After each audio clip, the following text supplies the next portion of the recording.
Hola, muy buenas. Soy Héctor otra vez. Primero que todo decirles que a lo mejor mi perro me dice que le abra el jardín y le tengo que abrir. Y segundo que todo, espero que disfruten la porción semanal de hoy del libro de números. Vamos a hacer una oración rápida. Padre, ponemos esto en tus manos. Te pido que sea de bendición, de edificación para las personas que lo escuchen y que disfrutemos de tu palabra y que por favor seas tú quien guíe las palabras. Por Yeshua, amén. Bueno, pues vamos allá. Bueno, pues primero que todo, la porción de hoy se llama en el desierto. Eh, Be Midbar, ¿vale? En el desierto. Realmente no es un desierto como tal, sino es una estepa. Eh, Hay algo de plantas, pero no es una vegetación muy verde. Y vamos a poner esto. A ver, un momento. Lo único que va a tardar un poco. Vale, ya vamos. Vale, vale. Bueno, eh, esto va desde el capítulo 1, verso 1, a el 4 al 20.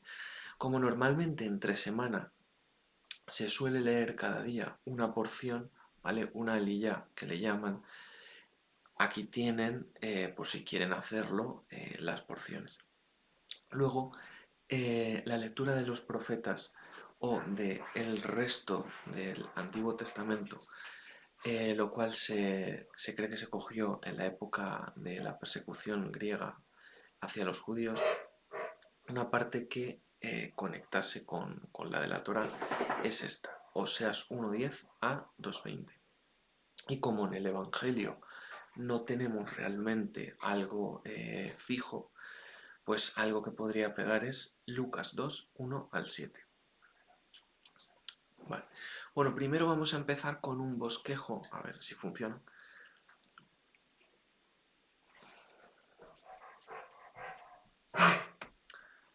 Antes lo digo, antes tal. Esperen un segundo porque el perro me está pidiendo.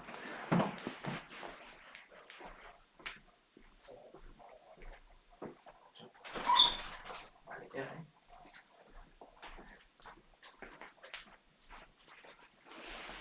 Vale, bueno, ya estoy de vuelta, perdona. Vale, bueno, primero que todo, vale.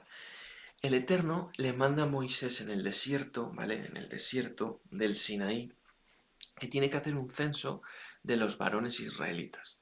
Se debían anotar los nombres y luego se contaba el individuo que estuviese en una edad militar, o sea, de 20 para arriba. Como veremos, para el servicio del tabernáculo era de 30 para arriba. Luego, este trabajo, un jefe patriarcal de cada tribu ayudaría a Moisés y a Aarón a hacerlo, ¿vale? Luego después se nos dicen los nombres de los jefes patriarcales, que no los he puesto porque no creo que queráis, eh, entre comillas, aburriros, los cuales llevarían a cabo esta misión. Después de eso, el primer día del segundo mes, Moisés, Aarón y otros jefes se reúnen y anotan los nombres, por clanes, familias, etc. Después de eso se da el censo. Rubén, 46.500. Simeón, 59.300. Gad, 45.650. Judá, 74.600. Isaacar, 54.400. Zabulón, 57.400. José, por Efraín, 40.500. Y por Manasés, 32.500. Luego Benjamín, 35.400. Dan, 72.700. Y Aser, 41.500. Y ya por último, Neftalí, 53.400. O sea, 603.550 varones. Ya veremos eso luego más adelante. Los levitas no deben de ser censados porque son para Dios, son para el Eterno, ¿vale? Es algo que están dedicados para un trabajo diferente y por ende no se les censa para la guerra. Luego, eh, bueno, como recordatorio, sabemos que el tabernáculo físico es una copia del tabernáculo celestial, ¿vale? Luego el templo no es lo mismo, el tabernáculo es lo que era la copia. Una vez el pueblo ha hecho, en este caso los líderes, lo que le ha dicho Dios, el Eterno les dice muy bien hecho, ¿vale? Les está reafirmando para que repitan ese comportamiento, ¿no? Por así decirlo. Vale. Más. Los israelitas deben acampar alrededor de la tienda de reunión, cada uno en su tribu, y tienen un orden. Luego, por cultura, por curiosidad, ¿no? Al este va Judá y luego Isaacar y Zabulón. Al sur Rubén, Simeón y Gad. Luego la tienda, cuando se pone en marcha, primero que todo iban los levitas, ¿no? Y luego cada tribu en el orden asignado. Más nos cuenta al oeste, a nuestra izquierda, por así decirlo, va Efraín y Manasés y Benjamín. Y por último, al norte va Dan, Aser y Neftalí. Luego, eh, bueno, se nos dice el número de los censados, ahí ha habido un cero de más, 603.550 hombres en edad militar, más mujeres y niños y niñas. Los israelitas hicieron todo lo ordenado por Dios. Entonces, Dios le dijo que muy bien, y luego también se nos cuenta cómo ellos deben de acampar bajo el estándar, ¿no?, de cada tribu o clan. Después se nos cuenta de una lista, o sea, yo estoy haciendo esto así, parafraseado, porque si quieren leerlo literal, es el trabajo de cada uno. Entonces, luego se nos da una lista de los hijos de Aarón y de Moisés, físicos de Aarón y espirituales de Moisés, porque se nos cuenta que Moisés es el padre por la enseñanza, ¿no? Como maestro él es padre de ellos. Los dos primeros murieron consumidos, ¿vale? Abihu y Nadab, y luego Eleazar e Itamar son los que quedaban. ¿Por qué? Porque ellos ofrecieron fuego extraño. Muchas ideas de qué significa el fuego extraño, si es el carbón, si es la manera, si iban borrachos. Bueno, probablemente es más, o sea, estos son opiniones, ¿no? Pero teniendo en cuenta cómo era o sea, lo estricto que era Dios con las formas en las que se tenían que guardar los sacrificios y que no se podía hacer nada mal, probablemente fue que los carbones encendidos no eran los correctos, ¿vale? Porque eso tiene una simbología mesiánica, si se quiere, y perdonaba pecados, era algo importante. Pero bueno, hay gente que dice que también que fueron borrachos. Bueno, más. Vale.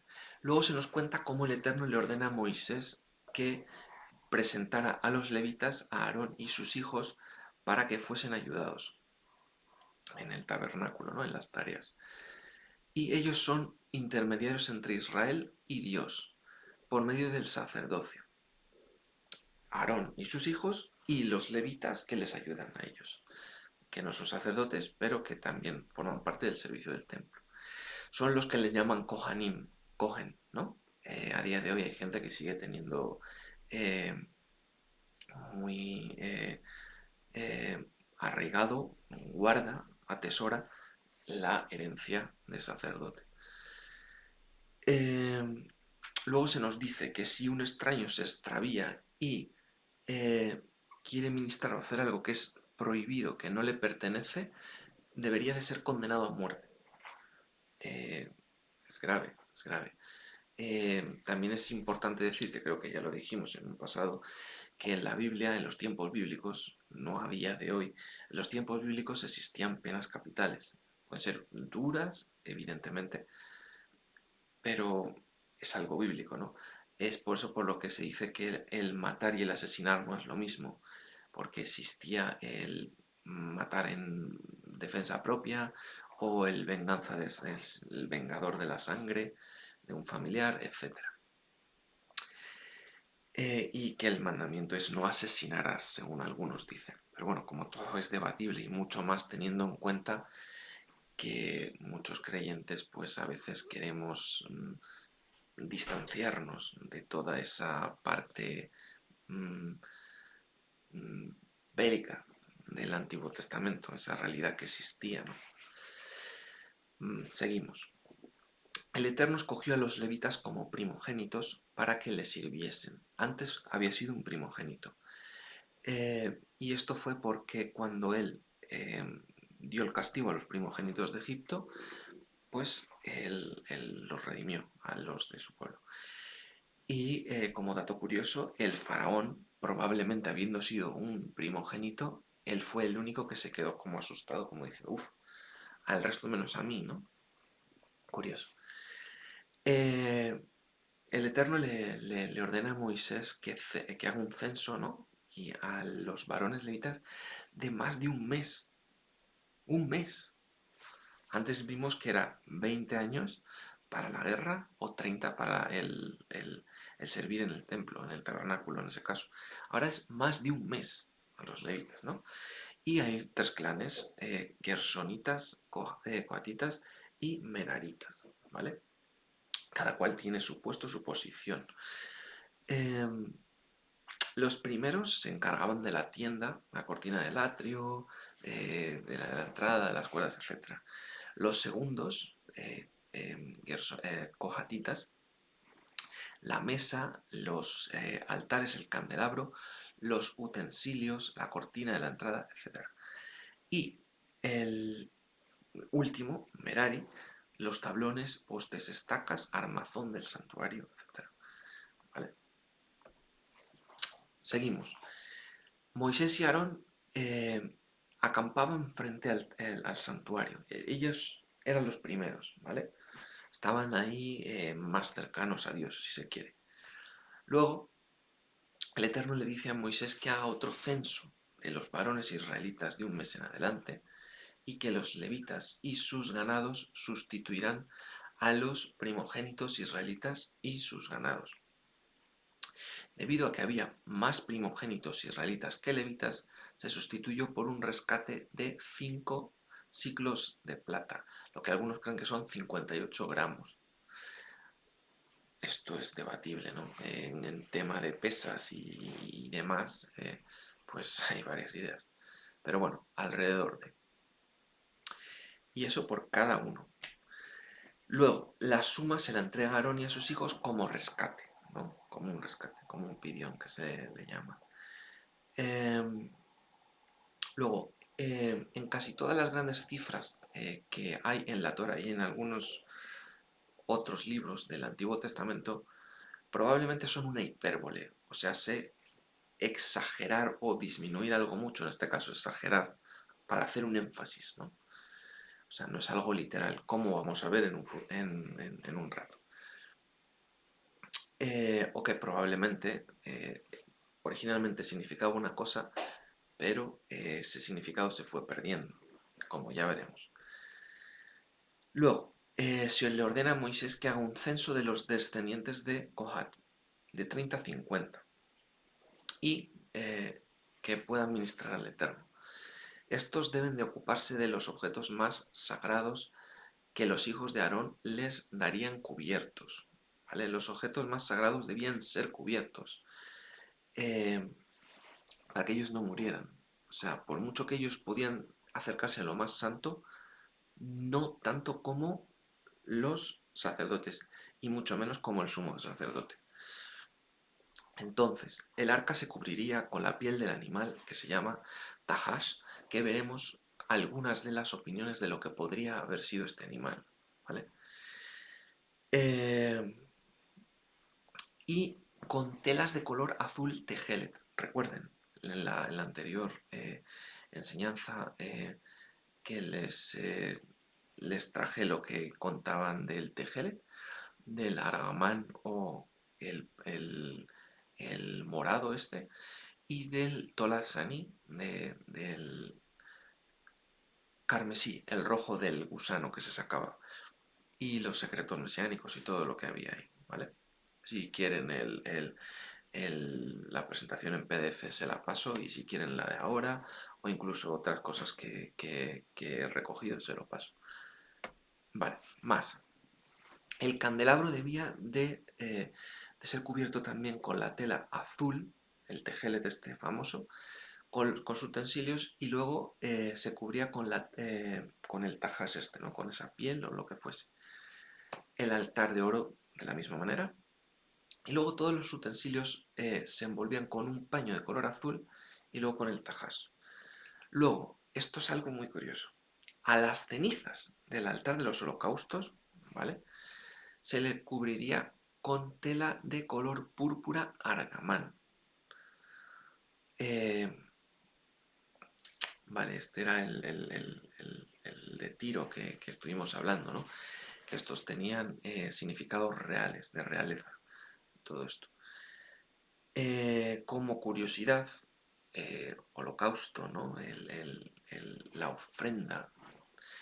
Hay gente que dice, ¿no? Que no está bien decir holocausto a lo que pasó con el pueblo judío. Claro, un holocausto satánico, ¿no? Holocausto nazi, ¿no? El holocausto nazi. O la SOA, si se quiere decir, ¿no? Pero bueno, si se sobreentiende, ¿no? Que no fue una ofrenda a Dios, una ofrenda a Satán. Pero bueno, como dato que no tiene mucho que ver. Luego, todos estos empaquetamientos que nos está hablando, ¿no?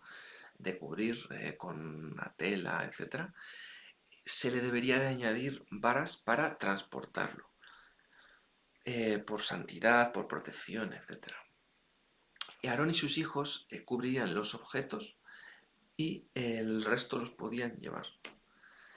De igual modo, Eleazar, el hijo de Aarón, debía estar atento constantemente del santuario y del aceite de la unción, del candelabro, del incienso santo y ofrendas constantes de cereal, ¿vale? La ofrenda de perpetua que se llama.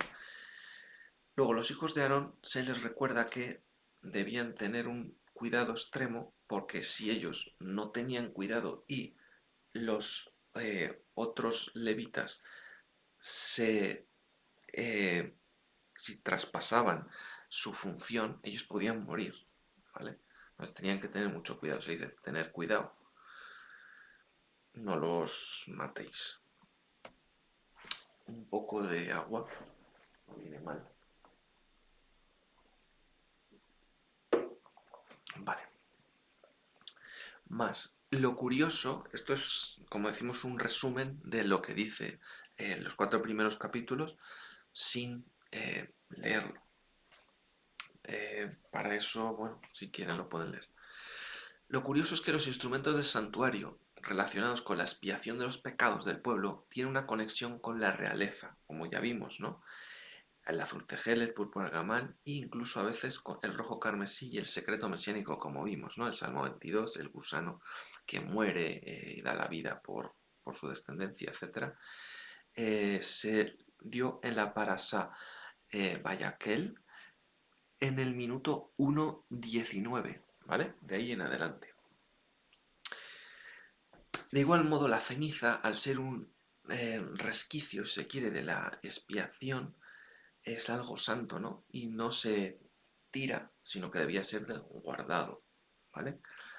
Un ejemplo moderno de esto es como el trato reverencial que desde la época de Yeshua en adelante, por sus alrededores, tienen el pueblo judío con la genizá, las genizot, que son sitios donde se esconde, se guarda un documento que es santo o que tiene cierta palabras bíblicas o el nombre de Dios o lo que sea, y por ello, como ya está viejo o ya está en desuso, se esconde, ¿vale?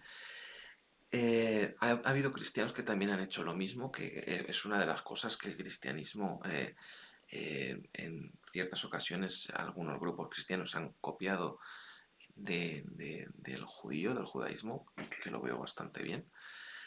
Como por ejemplo una quizá que se encontró hace unas décadas en el monasterio de Santa Catalina, el lugar donde se encontró el código sinaítico, que es de los más antiguos del Nuevo Testamento, ¿vale? Pues ahí se encontró una geniza hace poco, ¿vale? Hace unas décadas.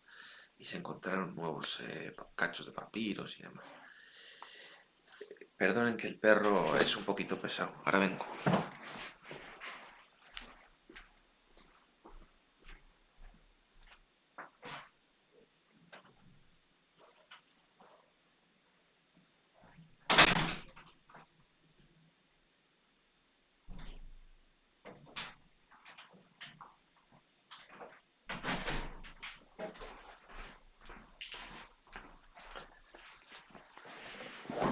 A ver cuánto dura. Entonces, la geniza es algo que usaron algunos cristianos y también se usa en el judaísmo, ¿vale? Y bueno, eh, había puesto un ejemplo, ¿vale? Una muy famosa es la geniza del Cairo, donde se han encontrado muchísimos em, cachos de papiros, de cartas galácticas, de todo, ¿no? Muchos comentarios, etcétera, ¿vale? Y algunos rollos de Torah y demás, eh, que son medievales bastante antiguos. Evidentemente, mucho más antiguos son los del Mar Muerto, evidentemente, que son incluso hasta antes de la época de Jesús. Y este es el monasterio de Santa Catalina, y en una habitación, en un sitio que estaba cerrado, pues hubo un terremoto, creo, y ahí encontraron ahí un sitio donde estaban escondiendo esto. Y ahí se han encontrado también manuscritos antiguos y demás. El von Tischendorf, el Konstantin von Tischendorf, fue el que eh, trajo a ese manuscrito y varios más, porque él fue visitando monasterios y demás al mundo, ¿no? Y luego medio se lo robaron, medio lo regalaron y se lo robaron a los rusos, se lo dejaron, luego se lo dieron a los rusos y los rusos se lo vendieron a los británicos y eso ya no se lo devuelven. Bueno, como dato, ¿no? De lo de la Geniza. Seguimos con lo que estábamos. También luego se manda a Moisés que hiciese un censo de los gersonitas, ¿vale? Uno de los tres grupos de los levitas, a partir de 30 a 50, ¿vale? De meraritas y de coatitas. Y se les dice, se les vuelve a repetir cuál es la función de cada uno. Tú tienes que encargarte de esta parte, tú de este y tú de este. Y bueno, aquí vemos un ejemplo de Gamala, creo que se dice, es la, la menorá en una sinagoga de la época de Jesús y demás. Es la menorá más, de las más antiguas que se ha encontrado esculpida, ¿no? Aquí vemos el sumo sacerdote con el Josen este, ¿no? Que le llaman, donde estaban los nombres de las 12 tribus, el sacerdote y el levita, ¿no? Seguimos.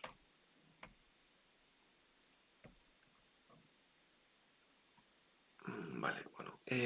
Si les interesa el tema de lo de la Geniza del Cairo, que es interesante, aquí hay algunos libros que pueden comprar y ya está.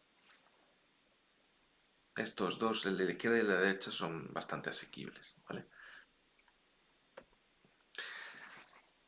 Luego, hasta aquí es la parte de el pequeño bosquejo que he hecho por no leerlo y por no leerlo porque lo pueden hacer ustedes.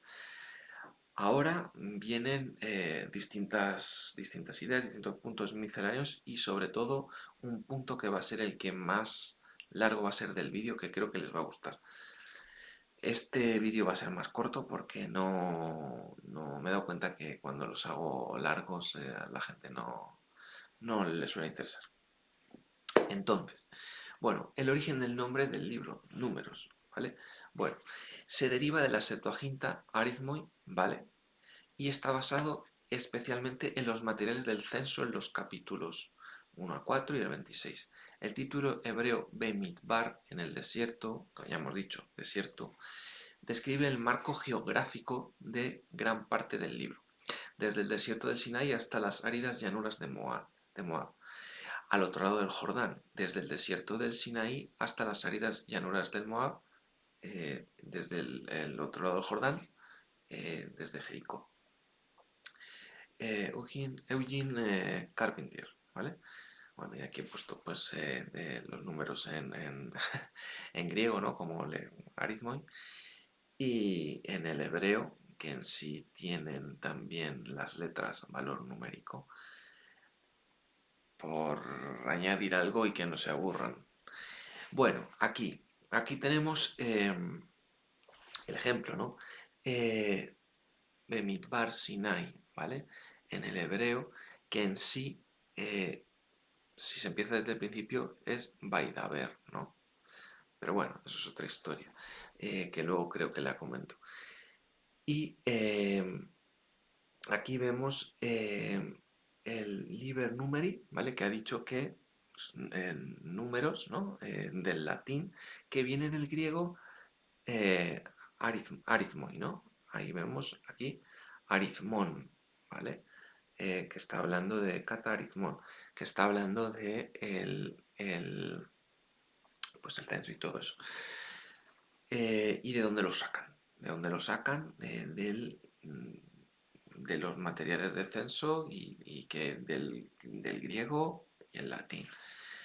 Esta en sí es la Biblia políglota en la Complutense que se hizo en Alcalá de Henares, aquí en Madrid, y la hizo uno de los líderes, por así decirlo, de la eh, Inquisición española, pero hay que reconocer que a pesar de que pues, tenía su locura, ¿no? Eh, es una obra de ingeniería, hay que reconocerlo, ¿no? Y tiene pues el hebreo, el griego, el Targumim, etcétera, ¿vale? Eh, Eso es como dato, ¿no? De dónde se sacaba. Y ahora quisiese decir una cosa como corrección a unas ideas que a veces tenemos en el movimiento mesiánico o algunos grupos mesiánicos pues dicen, ¿no? O a veces habremos escuchado.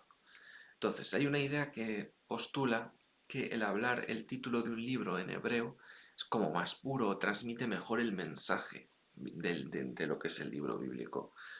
Yo personalmente creo que es falso, excepto en algunas excepciones, como por ejemplo en algunas parasot, ¿no? En algunas porciones, que sí que puede expresar mejor de qué va. Eh, es como decir otro ejemplo que se da, ¿no? Otro ejemplo que se da, que es eh, emet, ¿no? Emet en hebreo, aquí lo tenemos abajo, es una palabra que significa verdad. Pues y de ahí te sacas una enseñanza, ¿no? Y dices, primera, última letra y la de media y la de en medio es la letra de en medio, ¿no? Si haces un truco, que no, si no, no. Pues esto ya ves, el hebreo es la verdad, o en el hebreo está toda la verdad, en la Biblia hebrea está toda la verdad, el resto es mentira, ¿no? Cosas raras de movimientos mesiánicos, raíces hebreas que se hacen llamar, o alguno dice raíces ebrias, muy gracioso, ¿no? Y ejemplos de hermenéutica rara que la verdad muchas veces no es correcto, ¿no? Entonces, vamos a ver. Eh, mm, a ver, a veces copiamos cosas del judaísmo que no todas están mal, pero hay cosas que sí que están mal o que son a medias, que a lo mejor el mensaje puede ser bueno, pero la hermenéutica, el modo de llegar a él, está mal, ¿vale? Y eso es algo que tenemos que tener también en cuenta, ¿vale? Por ejemplo, muchas veces escucharéis que el hebreo es el lenguaje original, ¿vale? El lenguaje original de la creación.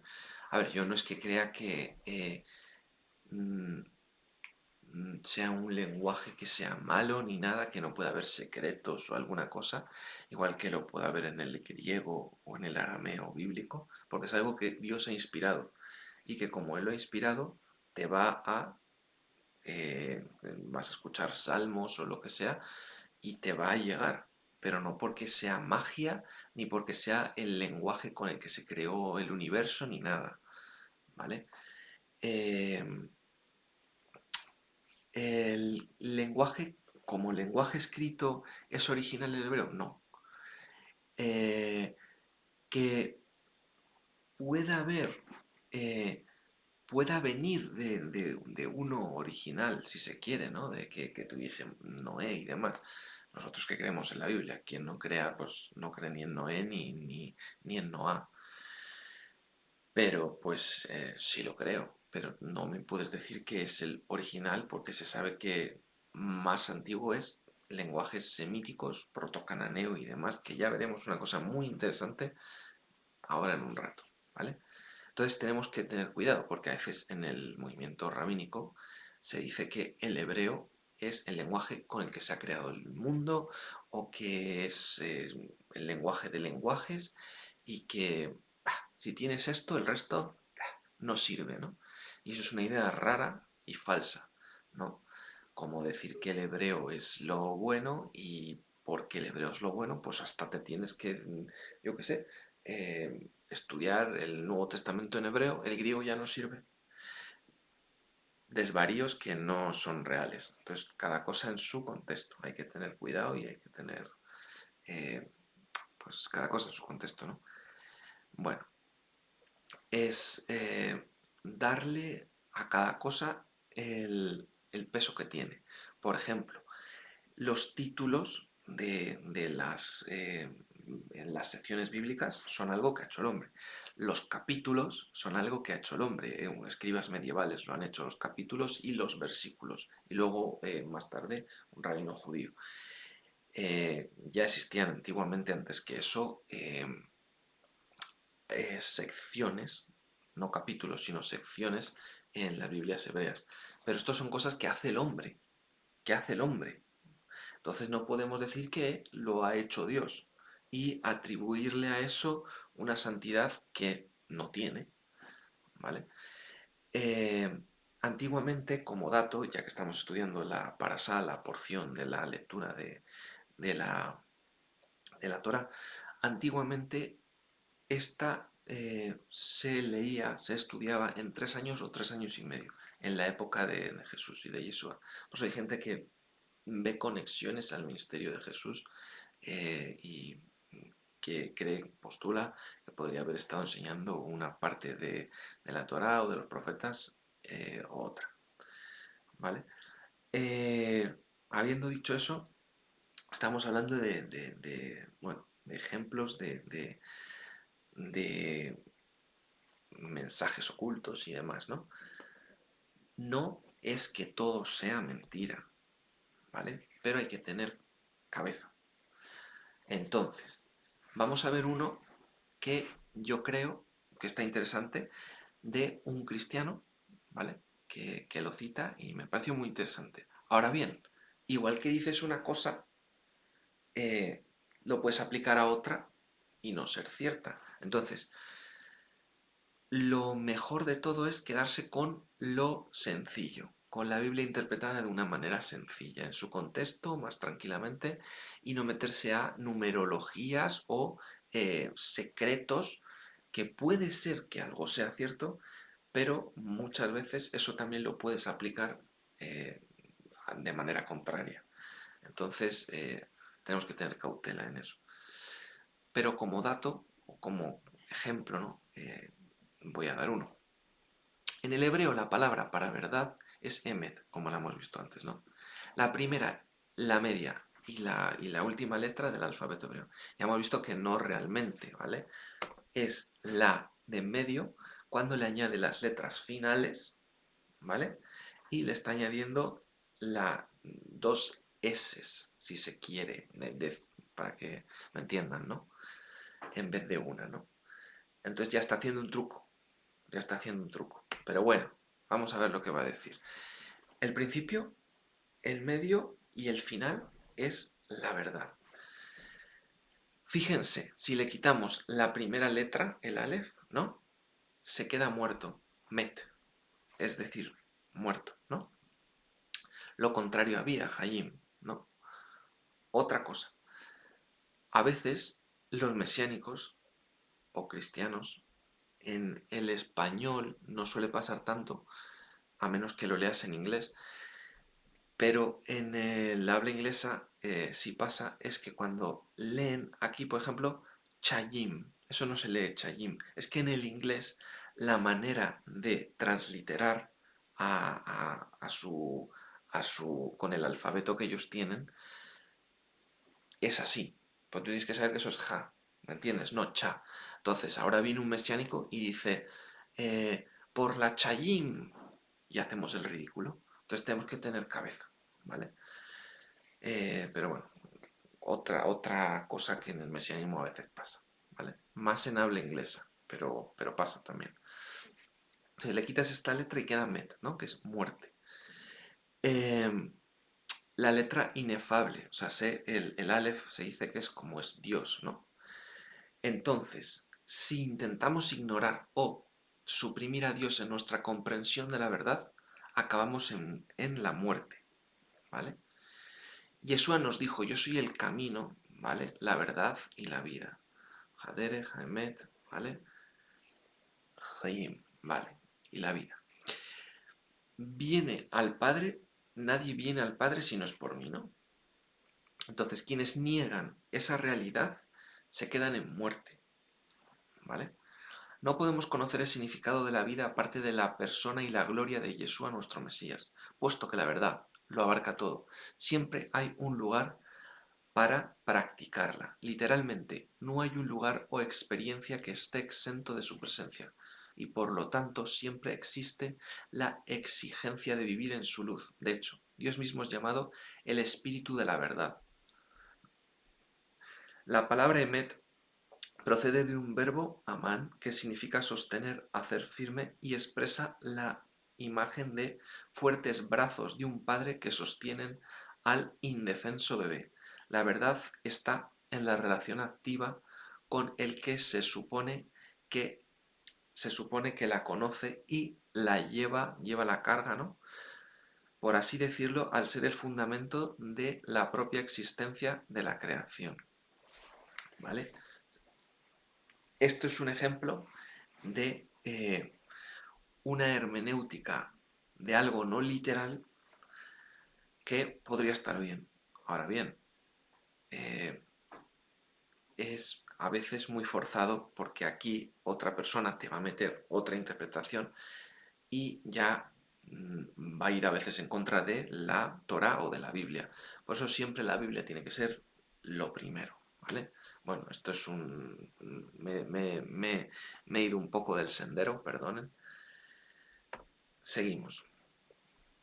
Cuando haya que trasladar el santuario, los levitas se encargarán de desarmarlo. Cuando haya que instalarlo, serán ellos quienes lo armen.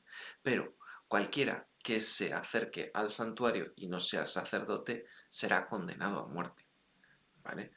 Aquí vemos que es grave el intentar usurpar la autoridad a los ojos de Dios. Es algo que tenemos que tener cuidado.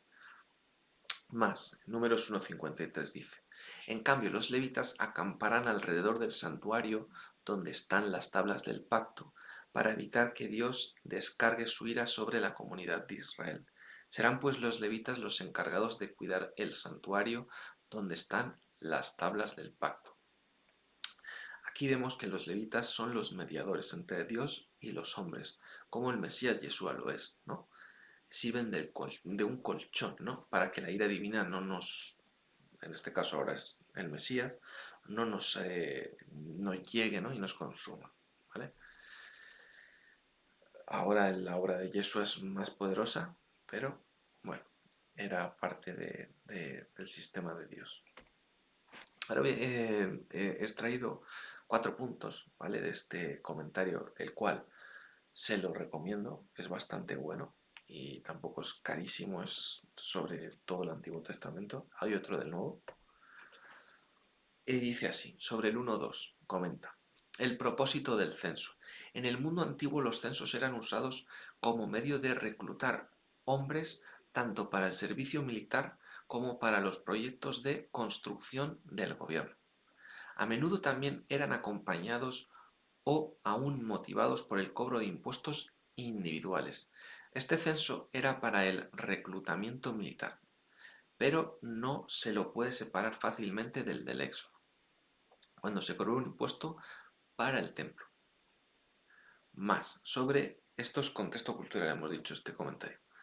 Más sobre Números 1.52 dice así: la agrupación de las tribus, el campamento de los sacerdotes y los levitas rodeaba el santuario, mientras que los demás campamentos tribales formaban un rectángulo con 3 campamentos de cada lado.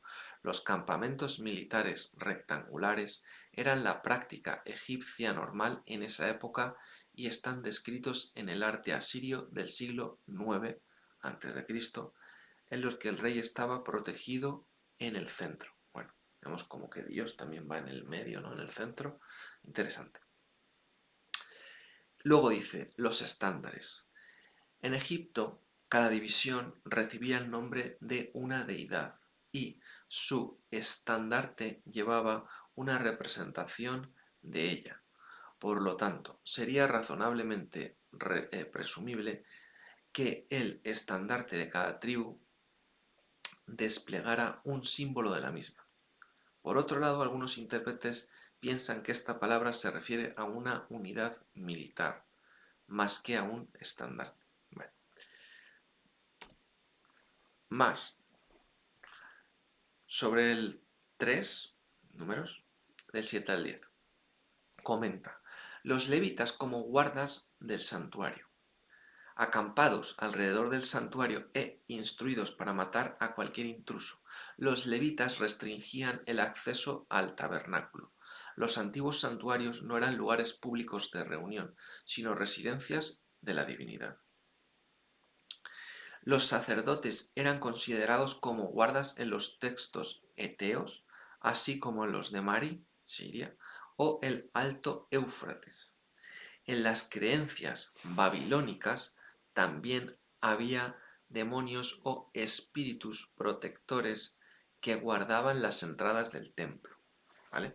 Y aquí vemos una deidad mesopotámica protectora. La Masuke se cree que algunos conectan con un querubín. Gente que dice, pero ¿por qué un querubín? ¿Por qué? Pero bueno, algunos quieren decir eso. En las murallas, en muchos sitios, ¿no? Se ponía algo como protector, ¿vale? Más, sobre 3.12 y 13 dice, los levitas en el lugar de los primogénitos. Bueno, en el mundo antiguo muchas culturas exhibían un culto a los antepasados en el cual se derramaban libaciones en nombre de los antepasados muertos, cuyos espíritus entonces ofrecían protección y ayuda a los que aún estaban con vida. En Babilonia, el espíritu desencarnado Utuki y el fantasma Etemu podían volverse muy peligrosos si no se los cuidaba y a menudo eran objeto de encantamientos. El cuidado de los muertos comenzaba con un entierro adecuado y continuaba con dones sucesivos y honras a la memoria y al nombre de los ya fallecidos. El primogénito era responsable de mantener este culto a los antepasados y por ende heredaba los dioses familiares, los terafín, ¿no? Las estatuillas. Mientras que el culto a los antepasados o culto funerario no era correcto para los israelitas. Los pronunciamientos de los profetas dejan en claro que era una de las costumbres en que se desviaba la gente común. Por lo tanto, la transferencia de la posición del primogénito a los levitas implicaba que, más que un culto a los antepasados en el ámbito familiar por parte del primogénito, Israel tenía una práctica religiosa mantenida y regulada por los levitas. Bueno, como dato curioso, ¿no? De algo que pasaba que no era em, correcto, pero que el pueblo de Israel igual copió. Y aquí vemos un fantasma antiguo que se ha encontrado en una tablilla de arcilla, ¿no? De exorcismo del Museo Británico que fue traída de Babilonia, ¿vale? Tiene 3500 años, ¿no? Y aquí vemos una persona que tiene al demonio atado, ¿vale? Bueno, seguimos. Luego sobre el 4.6 dice: la cubierta de pieles finas, tanto la vaca marina, un mamífero herbívoro parecido al manatí, como los delfines se encuentran en el Mar Rojo, y sus pieles pueden haber sido curtidas y usadas para decoración. Estos animales han sido cazados en sus habitáculos a lo largo del Golfo Pérsico durante milenios. Por otro lado, esta palabra se puede comparar con otra acadia que se refiere a una piedra semipreciosa amarilla o anaranjada, señalando así que sería el color de una tintura más que la piel de un animal, un tinte, ¿no? Vale, eso dice él. Luego, otros, como Timothy Ashley, dicen, citando a otro, ¿vale? Un estudio, eh, que esta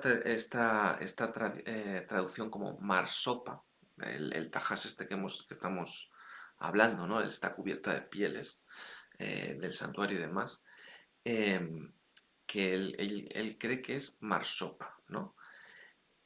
Algo que se parece a un delfín, aquí tienen la foto, ¿vale? Una marsopa. Y dice que es un término que encuentra su base, para traducirlo así, en que el árabe es parecido, ¿no? Ya sabemos que los idiomas semíticos pues tienen una conexión que a veces ayudan a dar luz a un significado de una palabra, ¿no? Entonces él cree que es marsopa por el árabe y que dice que la Septuaginta, los 70, la Septuaginta, eh, toma el término como refiriéndose al color de las pieles, ¿vale? Pieles de color jacinto, ¿vale? Unos dicen que puede ser un tinte, un color anaranjado, amarillo anaranjado, otro una marsopa, otro eh, eh, otro color, ¿no? El color jacinto, y vamos a ver más. En este libro, que es muy interesante, que si quieren se lo paso porque no lo venden como tal y le hice fotos y si quieren se lo paso, pero no se puede copiar el PDF ni nada, simplemente para quien entienda leyéndolo. Y es muy interesante porque habla de muchos animales mitológicos en la literatura rabínica y demás. Pues este libro cita varias opiniones, como por ejemplo que es el color azul tainin, ¿vale? Con el que se teñía el cuero. Otra opinión es que es un animal no kosher. Otra opinión, recuerdo a Rabbi Benjamín Musafia, que es Gala Xeinon, ¿vale? Comadreja Xeinon, extranjera, ¿vale? La bonita piel de este animal que creen que es un armiño ruso. Es como un tejón blanco, ¿vale? Otros dicen que eso es un error, que Rashi no dice que fuese un tejón, bueno, que unos creen que puede haber sido un tejón por el Talmud de Jerusalén, o que Rashi decía eso, pero que es un error que no ponía eso verdaderamente en el manuscrito, y que Martín Lutero, ¿vale? En el alemán, en su día, dijo que era un tejón, ¿vale? Luego igual, otra idea es que es un animal salvaje, esta es muy graciosa, os va a gustar. Es un animal salvaje que se usó para el tabernáculo de 6 colores, ¿vale? Que fue creado para que se usase en el tabernáculo y se escondió. O sea, Dios lo creó y lo escondió. Muy gracioso, ¿eh? Que tenía un cuerno y que era un tipo de unicornio, ¿vale? Bueno, eso es gracioso, ¿no? Como también te hablan de sirenas y de muchas otras cosas también, la literatura rabínica. También tiene su punto Narnia, ¿no? También. No todo es un chiste, pero también le tiene. O otros creen que es un narval, que es como el animal este que tiene un cuerno así, que es como una foca que tiene un cuerno, ¿vale? Eso y más ideas, ¿vale? Bueno, conclusión. No se sabe al 100% qué animal era, si era un animal, qué animal era, no se sabe. O era un tinte que se teñía con eso el cuero, no lo tienen claro al 100%. Pero bueno, aquí hemos dado algunas ideas, sobre todo la graciosa del unicornio, ¿no? Ah, y si quieren este libro me lo piden y se lo paso en PDF. Vale, bueno, esta es la parte que más me ha gustado y yo creo que también les va a gustar, ¿vale? Y em, allá vamos. Lo he titulado Los grandes números en la Biblia, especialmente refiriéndome a cuando usa el número 1000, ¿vale? Pero también puede ser cuando usa un número muy grande para hacer énfasis y que no sea literal. Ahora bien, vamos a ver esto, no me tienen que hacer caso y yo creo que les va a gustar. Vale, aquí dice 600.000 hombres, ¿vale? Y lo comenta. Si se toma al pie de la letra el número total de los israelitas, es fácilmente cercano o superior a los 3 millones. Esto plantea varios problemas. En primer lugar, estimaciones de población para todo el nuevo reino de Egipto sugieren que la población iba en aumento en esa época, pero alcanzó un máximo de unos 3 millones de personas. En segundo lugar, la fuerza de combate egipcia en esta época probablemente no superaba los 25.000 y probablemente era inferior. No habría sido rival para un ejército de 600.000 israelitas, ¿vale? Aquí me río porque, bueno, pues oye, si nos hemos equivocado en algo, pues hay que reconocerlo. Pero vamos a ver que no es que el texto que sea mentira, sino que se le acabó dando un significado a una palabra que no la tenía. Ahora lo vamos a ver, ¿vale? Veremos algunas soluciones porque no hay un consenso, hay muchas ideas y es muy complicado, ¿vale? Si quieren más les paso algunos extractos que tengo que en PDF o incluso un libro, se lo paso si quieren ahondar en el tema.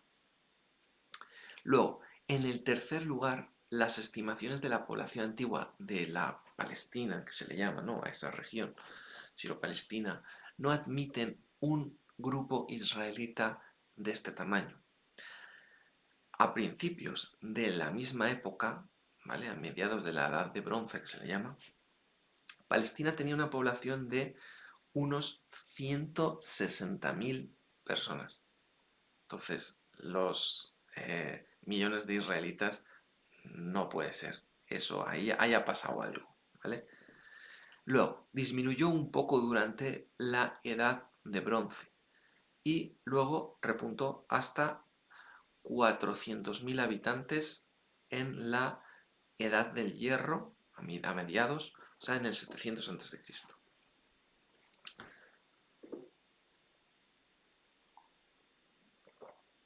Perdón.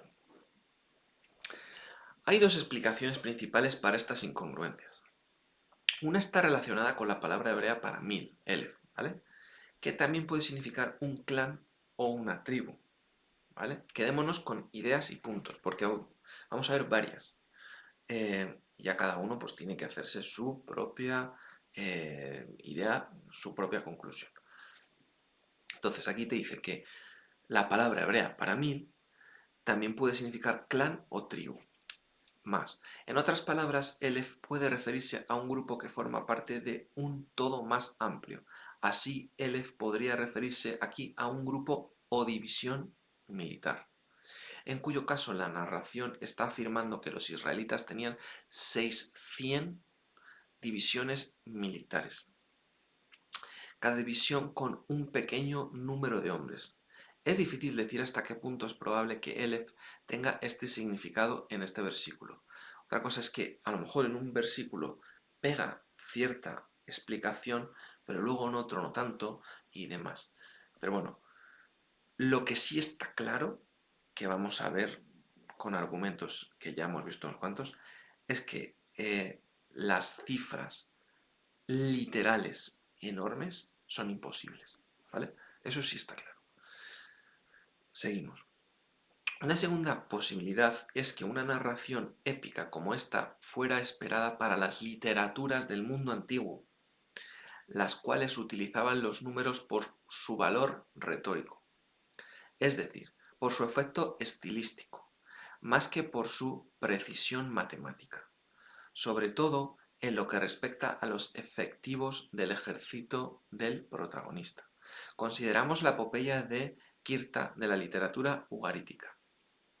El personaje principal, Kirta, dirige un ejército de 3 millones de hombres y muchas de las características de la epopeya, por ejemplo, rituales religiosos y sacrificios, un viaje interrumpido por una parada en un lugar sagrado, muestran similitudes entre la epopeya de Kirta y el relato del Éxodo. Esta obra ugarítica ha utilizado claramente sus números como recursos retóricos. Sin duda, el texto bíblico también lo ha hecho. ¿Vale? Más. Aquí del diccionario Jalot vemos extraído eh, uno de los, bueno, algunos de los significados que tiene 1000 en el hebreo. Es 1000, un grupo de 1000, una tribu, bueno, también para referirse al ganado, ¿vale? Aprender, igual, ¿vale?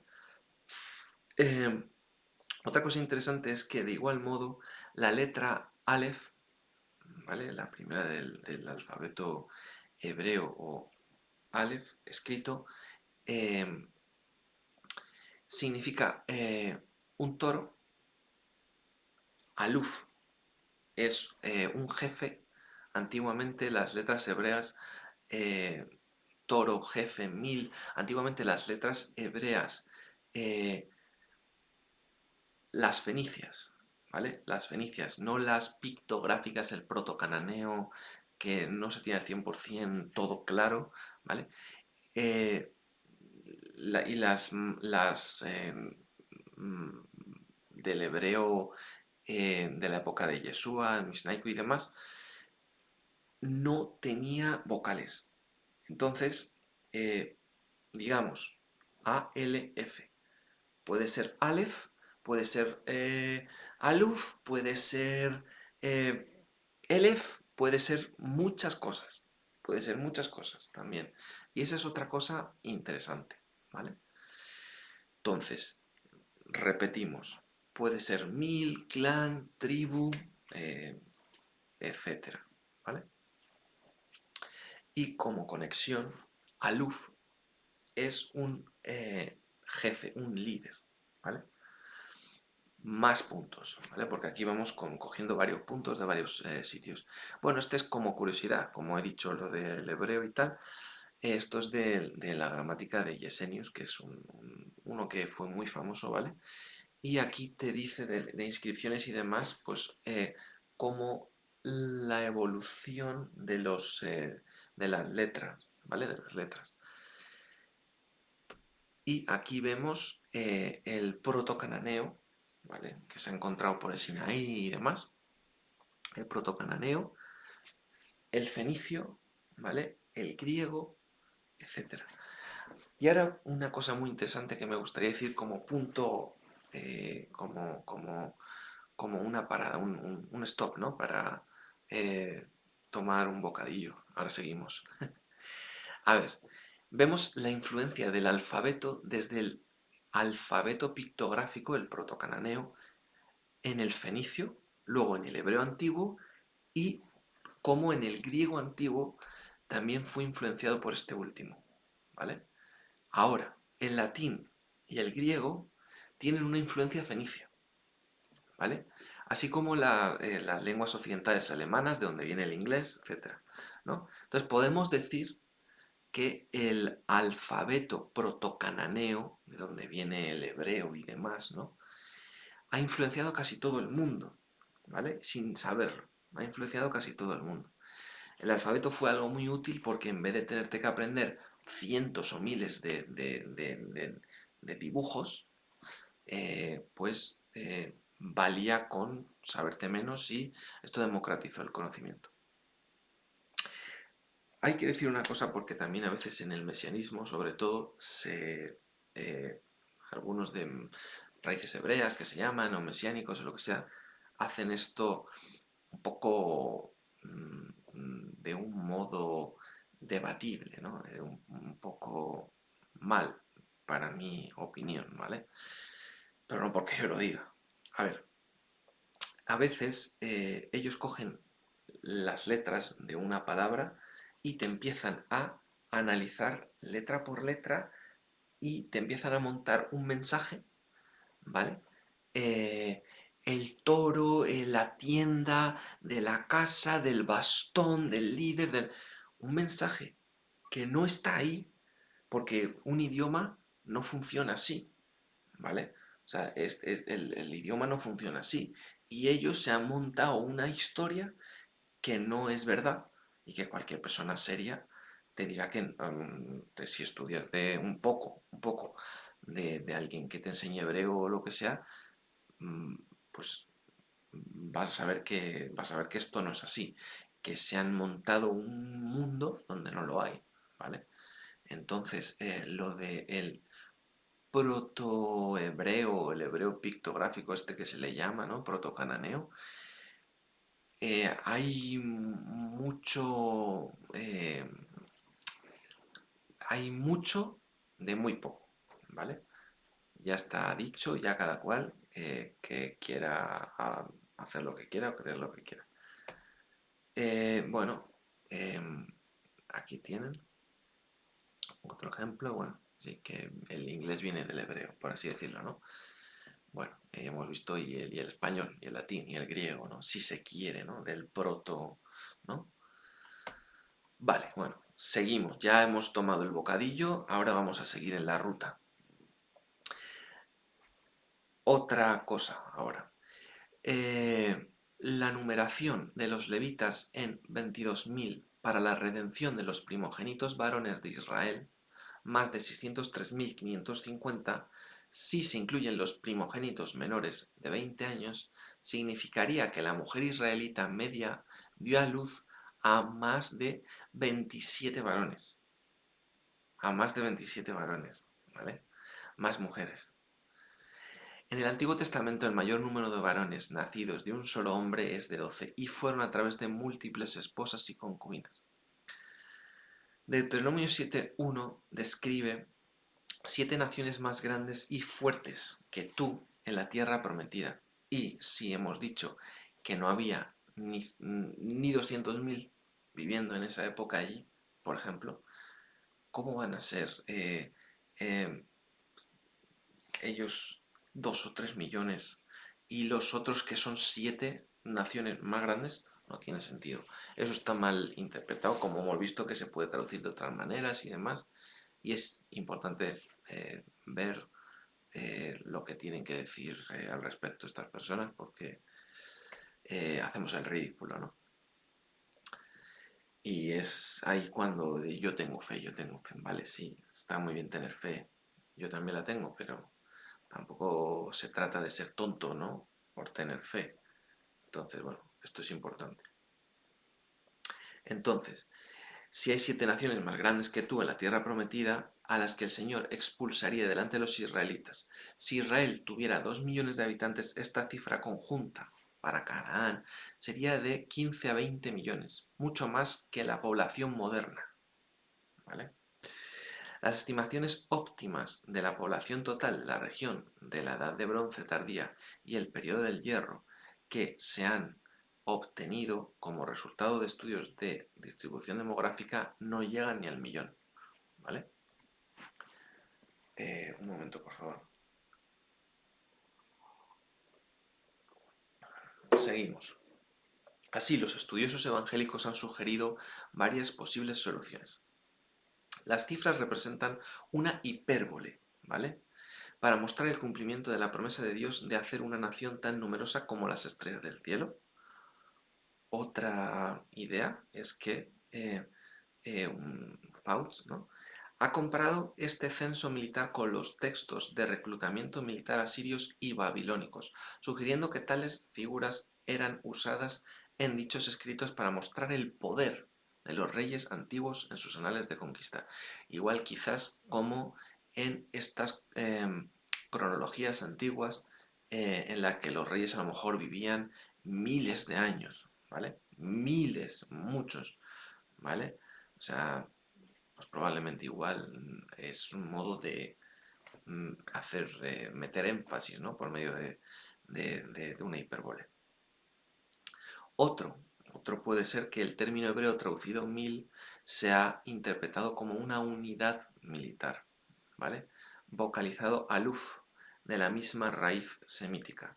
Por tanto, el total sería de 598 unidades, lo que daría una milicia de 5.550 soldados listos para el combate en este capítulo y 5.730 hombres en 596 unidades en el segundo censo del capítulo 26.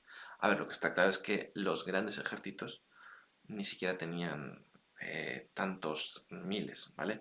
Por ejemplo, lo que se consideró la primera guerra mundial, por así decirlo, entre los hititas y los egipcios, eh, la batalla de Karkar, creo que, no, de Karkar, no me acuerdo ahora. Bueno, tenía unos decenas de miles en cada bando. Entonces, creernos que eran 600.000 israelitas, pues es que 600.000 se hubieran conquistado el mundo entero. Entonces, no, eso no es. Y no, y van a tener miedo.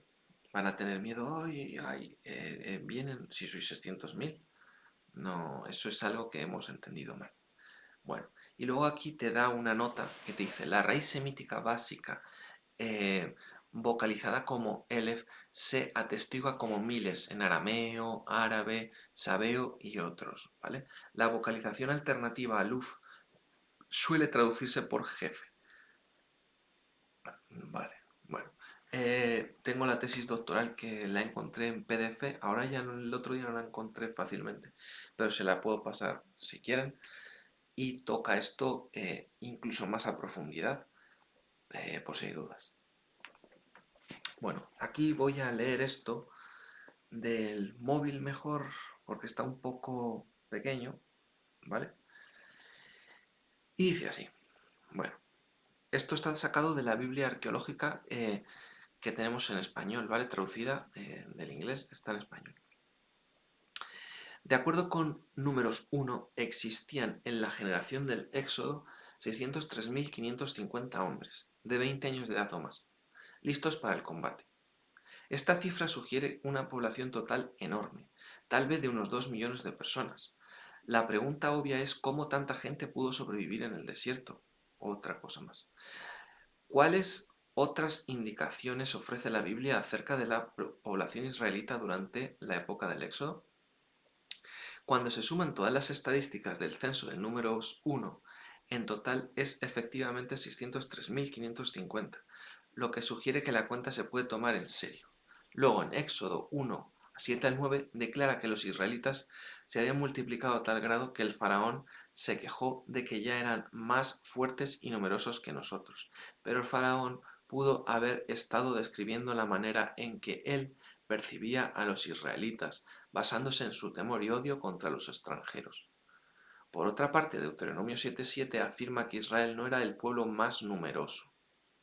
Luego, es difícil imaginarse un ejército de más de 600.000 hombres entrando en pánico debido a la expectativa de ser perseguidos por 600 carros de guerra. Luego, es curiosa la implicación de que todo Israel utilizó solamente 2 comadronas. Algunos teorizan que estas mujeres eran en realidad líderes representativas de un gran gremio de partería. Bueno, eso sí es muy probable, siempre se dice el líder, el jefe, ¿no? Pero vamos, de ahí a que fueran tantos, no. Números 3:43 reporta 22.273 varones primogénitos en Israel. Esto sugeriría que solo 22.273 madres habían dado a luz hijos. Tomando en cuenta los muchos hijos menores de 20 años de edad, tendrían que haber existido por lo menos 1 millón de varones en total. La implicación, por más absurda que pueda ser, es que cada madre tuvo por lo menos 44 hijos. ¿Lo creemos literal? Más. Analizando los datos desde otro punto de vista, si habían 22.273 varones primogénitos, cada uno de ellos tenía un primogénito de 5 hermanos. El número total de hombres que hubiera sido alrededor de 133.638, una cifra aún demasiado baja para ser conciliada con los resultados del censo en números 1. Más, si habían 603.550 hombres aptos para la guerra, la mayoría de ellos probablemente hubieran estado cansados. ¿Cómo es posible que solo existieran 22.273 varones primogénitos? Podríamos intentar ajustar el estimado número total de nacimientos por madre asumiendo que muchos hogares eran polígamos, resultando en más madres que varones primogénitos. Sin embargo, la poligamia no era ampliamente practicada entre los plebeyos y pocos esclavos tenían el presupuesto para tener más de una esposa. Los eruditos han argumentado que la palabra elef, traducida como 1000, también puede ser algo como escuadrón y que los datos representan a ambos, al número de escuadrones y al número de hombres en ellos. La cifra para Rubén, usando esta hipótesis, sería reducida a 44.500 o 46 escuadrones, 500 hombres. Si sumamos todos los números de esta manera, la cuenta final de soldados en números 1 es 5.550. 5elef, que aquí significa miles, más 550. Esto podría explicar los 603.550 en números. El número final 603elef550 podría igualar a 598elef escuadrones. 5elef miles más 550 hombres. Si es así, la población total hubiera sido más o menos de 20.000 personas. Pero esta teoría también tiene problemas. Vale, ya vemos que todo no aplica a cada verso. ¿Vale? Los números para los levitas parecen haber sido calculados de una manera diferente. Por ejemplo, Gersón se calcula en 7.500, lo que significa 7 escuadrones, 500 hombres. Pero, ¿por qué sería aquí mucho más alto el número de hombres en cada escuadrón? Más de 71 que en números 1, aproximadamente 10. Puede ser que los grupos sacerdotales tenían más hombres en cada escuadrón porque la estructura de organización de los sacerdotes y los levitas era diferente que la estructura usada para los soldados. Más, si la población total de Israel era solo de 20.000 personas, ¿cómo entendemos entonces a 22.273 varones primogénitos mencionados en el verso, vamos, en números 3:43? No podemos aceptar el número total de varones primogénitos como solo 273, ya que el texto dice que habían 273 primogénitos más de los que tenían los levitas. Sin importar la forma como entendamos Sin importar la forma como entendamos todas las dificultades descritas previamente, está claro que los israelitas antiguos tenían maneras de tratar con los números que son confusas para nosotros.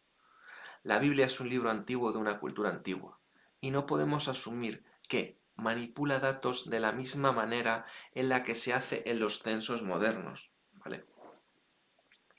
Es importante darse cuenta de que el relato bíblico no es erróneo ni engañador a propósito. Nosotros simplemente no entendemos de qué manera los israelitas llevaban a cabo y reportaron tanto un censo militar como uno levítico, ¿vale? También yo creo que con el tiempo, originalmente, pues eso se interpretó de otra manera, ¿vale? Un grupo, etcétera, pero luego pues vinieron los escribas que quisieron darle hipérbole o lo que sea al texto, probablemente, ¿no? Es una posibilidad. Y dijeron, no, no, no, eso significa 1000. Pero, pero si también se puede decir de la otra manera, pon 1000, pon 1000. Y bueno, puede ser, ¿no? Y ahí intentando ayudar a Dios, pues no le hizo un buen favor. Pero bueno, el caso es que se puede traducir de otra manera, ¿vale? Digo intentando ayudar a Dios porque pues en el judaísmo, desde que se tiene constancia, se ha interpretado así, ¿vale? Pero en algún momento eso le dieron esa interpretación que probablemente no fue original. Bueno, más puntos. Los patriarcas que descendieron a Egipto eran 70, bueno, o 75 según se cree, que se atestigua también en Qumran y demás, ¿vale? Eh, entonces, si bajaron 70, 75, bueno, se puede ver de distintas maneras, ¿no? El conteo, ¿no? Las mujeres, demás, los que le nacieron allí, bueno, lo que fuese. Para un trato sobre una defensa de eso, se recomienda Answering Jewish Objections to Jesus de Michael Brown. eh, Muy bueno, lo explica muy bien, ¿vale? Entonces, si son 70 o 75, ¿cómo es posible que en 215 años o 430, dependiendo de cómo se haga el conteo del éxodo, porque ahí también se tienen en dos conteos, ¿cómo es posible que se vuelvan millones? ¿Vale? Si les estaban matando, les estaban oprimiendo, etcétera. O sea, no puede ser que tenían 40 y pico hijos cada... No, no. No, no es el significado original, ¿no? No es que el texto sea mentira, es que el significado que le están dando a la palabra, pues no es no, no puede ser. Eh, bueno, esto es como dato, ¿no? Como dato del año, eh, cómo la población ha ido creciendo, ¿no? Aquí algunos científicos creacionistas y demás usan el incremento de la población humana como prueba de que no podemos tener cientos de miles de años o millones de años de existencia de los seres humanos, ¿vale? Entre muchas otras cosas. ¿Dónde están los eslabones perdidos y todas esas cosas tan fantásticas que nos cuentan? Que luego no se encuentran. Pero bueno. Eh, entonces, eh, más.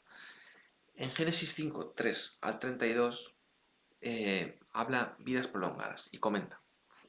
Aunque no hay una explicación satisfactoria de la prolongada duración de la vida antes del diluvio, hay listas sumerias, lo que he dicho antes, de reyes que presuntamente reinaron antes del diluvio con reinos de hasta 43.200 años. Los sumerios usaban el sistema sexagesimal, ¿vale? Con base de 6 y 10. Y cuando los números de la lista de reyes sumerios se convierten al decimal, están muy cerca de la duración de las edades de las genealogías prediluvianas en Génesis. Como muchos otros pueblos semíticos, los hebreos usaban un sistema de base decimal desde que comenzó la escritura. Bueno, aquí vemos un ejemplo de una exageración, ¿no? Aquí también te está hablando sobre la fecha del éxodo y te comenta. Además, si un par de millones de personas vivieron en el desierto durante 40 años y la mitad murió, los arqueólogos esperarían encontrar rastros de ellos, ¿no? Especialmente en lugares como Cades Barnea, donde se detuvieron por un tiempo. Cuando volvemos nuestra atención a su llegada a Canaán, la situación no mejora. La población de Canaán en este tiempo era mucho menos que esta fuerza israelita, y toda la evidencia arqueológica sugiere que hubo una aguda declinación de la población en la zona durante la Edad del Bronce Superior, cuando los israelitas la ocuparon. Algunos estiman que ni siquiera en el siglo VII VIII antes de Jesucristo había 1 millón de personas en toda la tierra de Israel. La población actual de Israel, aun considerando las extensas regiones metropolitanas, apenas han pasado el doble de lo que habría sido la población del Éxodo. ¿Vale? Sin embargo, el texto es coherente en sus informes sobre el tamaño del total. Se han presentado muchas soluciones, pero todas tienen problemas. Todo lo anterior sugiere que es improbable que las cifras deban leerse de forma tradicional, o sea, literal, ¿no? Los estudios sobre el uso de los números en las inscripciones asirias han sugerido la posibilidad de que sean comprendidos y usados en un marco ideológico más bien que para dar una cuenta exacta, pero es muy difícil salir de nuestras expectativas culturales. El enfoque más prometedor procede de un reconocimiento de que la palabra hebrea 1000 puede ser traducida como tropa militar. En este caso habría una fuerza de 600 hombres de guerra. Más, sobre números 2, 3, al 32 dice: las cantidades en el censo. Como se ha analizado en el comentario sobre el Éxodo 12:37, las cantidades presentan un problema. La solución más probable sobre este punto es entender que los números que se dan son combinaciones. Como la palabra hebrea traducida a 1000 es similar a la que se traduce por división militar, un número de 74.600 puede leerse como 74 divisiones militares que totalizarían 600 hombres. El total, en el verso 32, podría haber sido escrito originalmente como 598 divisiones militares, 5.000 de 500 hombres. Pero en algún momento en la transmisión del texto las dos palabras se confundieron y se combinaron para llegar a 603 divisiones. Si esta solución es la correcta, el tamaño de la agrupación israelita que dejó Egipto debe haber sido de unos 20.000 hombres. Jueces 3 al 5. Los pueblos de Canaán. La lista de las naciones con la que los israelitas tuvieran que luchar en Canaán se encuentra en varios lugares, con algunas variantes. Estos dos pasajes enumeran 7 naciones que incluyen a los jerjeseos, que ya no aparecen en Jueces. Para una discusión acerca de los grupos individuales, consulte los comentarios, bueno, etc. Vale. Jueces 4.3 dice: 900 carros de hierro. El número de carros reunidos para este combate es tan considerable que algunos creen que es exagerado. En el antiguo Cercano Oriente se usaban a veces cifras desorbitadas para magnificar la fuerza de un oponente y servían como medio para añadir mayor gloria al comandante o deidad cuando la batalla se ganaba. Otros ejemplos de supuesta hipérbole en el estilo de escribir ocurre en los anales asirios de Salmanaser III, que enumeran 3.240 carros entre sus enemigos, y en el reclamo de Tutmosis III de haber capturado 892 carros en la batalla de Megiddo. Otros números grandes de carros que hallamos en los relatos bíblicos se encuentran en 1 de Samuel 3.000 o 30.000, depende si es en la Septuaginta o en el texto hebreo, ¿vale? Primera de Reyes 10 al 26, 1.400 carros, y Primera de Crónicas 19:7, 32.000, ¿vale? O sea, cosas que si ni un imperio, menos tú, ¿vale? Menos un pueblo menor. Jueces 20 al 2, 400.000 soldados con espadas. Como en muchos de los otros pasajes que mencionan el tamaño de un ejército, es difícil determinar si la palabra hebrea debe leerse como miles o divisiones. Para una discusión más amplia, ver el comentario, bueno, cualquiera que sea el caso. Esta es una enorme concurrencia reunida en respuesta a la convocatoria. El cálculo aproximado para este periodo oscila entre 200.000 y 250.000, sobre la base del número de poblados, el tamaño de los mismos y el promedio de los habitantes por metro cuadrado en las ciudades. Las espadas que se mencionan son probablemente de bronce, ya que sabemos que Israel no desarrolló una tecnología de hierro hasta el periodo de la monarquía. Bueno, ya hemos visto muchos ejemplos de por qué los números tan elevados del Antiguo Testamento eh, para referirse al pueblo israelita o a sus tropas y demás no pueden ser literales. Y hemos visto que se podía hacer por hipérbole, que se podía hacer eh, eh, mm, porque eso realmente no fuese el significado original y se escribió así, pero significaba otra cosa, ya fuese un grupo militar o lo que fuese, ¿no? Em, Hemos visto algunos ejemplos de los tamaños em, de otras partes de otros imperios, como pueda ser el egipcio o en la época o en Canaán, cuántas personas vivían, cuánto se estima que fueron los habitantes y cómo no puede ser entonces literal los 600.000 hombres más mujeres y niños del éxodo de Egipto. También hemos visto, bueno, ejemplos de carros, de cuántos tenían, etcétera. Bueno, hemos visto varias cosas, hemos visto también algunas interpretaciones y posibles soluciones.